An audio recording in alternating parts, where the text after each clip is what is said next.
Saudara yang kekasih dalam nama Yesus, mari kita membuka Lukas pasal 5 ayat 1 sampai 11. Di sini kita akan melihat Petrus yang diberkati Tuhan, Petrus yang menerima mujizat Tuhan di dalam hidupnya.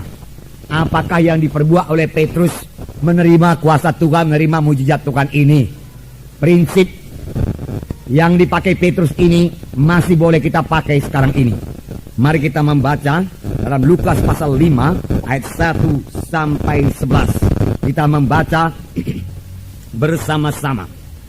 Pada suatu kali Yesus berdiri di pantai Danau Genesaret, sedang orang banyak mengerumuni dia hendak mendengarkan firman Allah.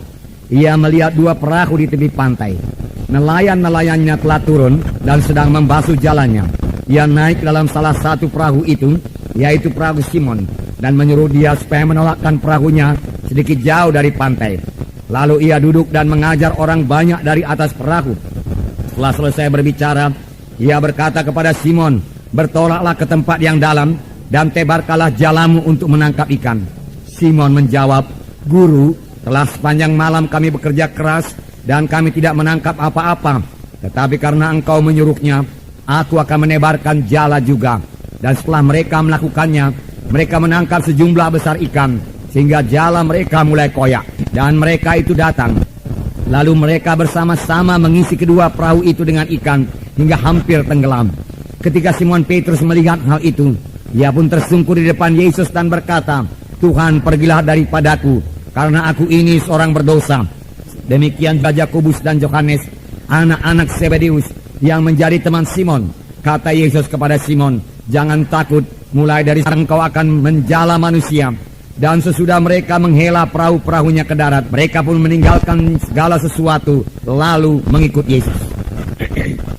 Dimulai daripada Tuhan Yesus, saudaraku, mengajar di tepi pantai Danau Genesaret. Dan orang banyak datang mengerumuni Tuhan Yesus. Orang banyak pada saat itu haus akan firman Tuhan. Sudah lama mereka tidak mendengarkan firman Tuhan yang hidup.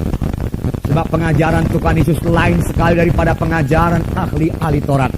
Ahli-ahli Taurat sendiri mengakui bahwasanya pengajaran Yesus berkuasa. Mengapa pengajaran Tuhan Yesus berkuasa? Sekarang kita mengetahui, saudaraku, pengajaran Tuhan Yesus berkuasa karena Tuhan Yesus diurapi oleh Roh Kudus. Tuhan Yesus sendiri mengatakannya, "Roh Tuhan ada padaku, dan Roh Tuhan itu mengurapi aku, sehingga aku memberitakan Injil kepada orang miskin-miskin, membebaskan orang tertawan, melepaskan yang terikat, membebaskan yang tertindas, dan seterusnya, memberitakan tahu rahmat Tuhan telah datang." Semua ini dilaksanakan Tuhan Yesus, saudaraku, dengan kuasa Roh Kudus, dengan urapan Roh Kudus, saudaraku. Nah, kalau Tuhan Yesus melayani dengan urapan Roh Kudus, apalagi kita. Pada waktu Tuhan Yesus di bumi ini, dia melayani sebagai anak manusia.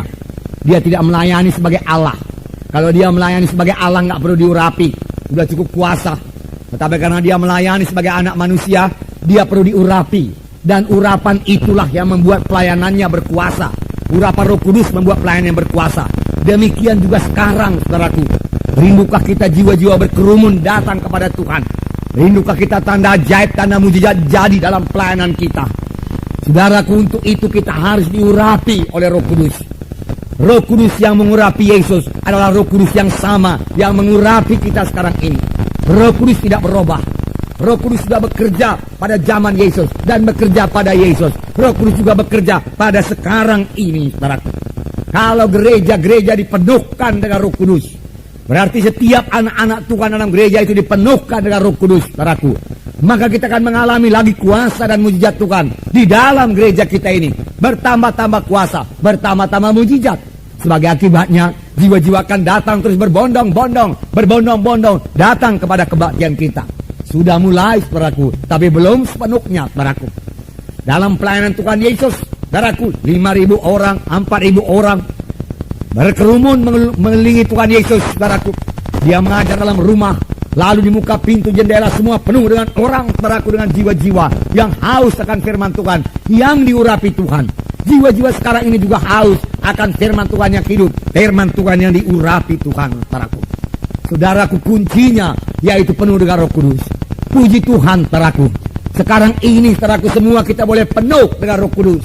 Dan Tuhan pun bermaksud membaptiskan kita semua dengan Roh Kudus. Sama seperti dia melarang murid-muridnya, janganlah kamu tinggalkan Yerusalem. Tunggulah perjanjian Bapa yang kamu dengar daripadaku. Karena Yohanes membaptis dengan air, tapi tidak lama lagi kamu akan dibaptis dengan Roh Kudus. Dan Tuhan menambahkan, kamu akan beroleh kuasa kelak apabila Roh Kudus turun ke atas kamu. Kamu menjadi saksi bagiku, Yerusalem, Yudea, Samaria, sehingga sampai ke ujung bumi. Jadi Roh Kudus itu kuasa. Bagi saudara yang sudah menerima Roh Kudus, biar saudara penuh tiap-tiap hari dengan Roh Kudus. Bagi yang belum menerima Roh Kudus, terimalah Roh Kudus dengan iman. Bagaimana menerimanya, saudaraku? Oh, pelajaran kita, firman Tuhan pada hari ini akan menerangkannya kepada saudara. Sebab Petrus menerima kuasa Tuhan, Petrus menerima berkat Tuhan, Petrus menerima ajaib Tuhan. Apakah yang diperbuat oleh Petrus?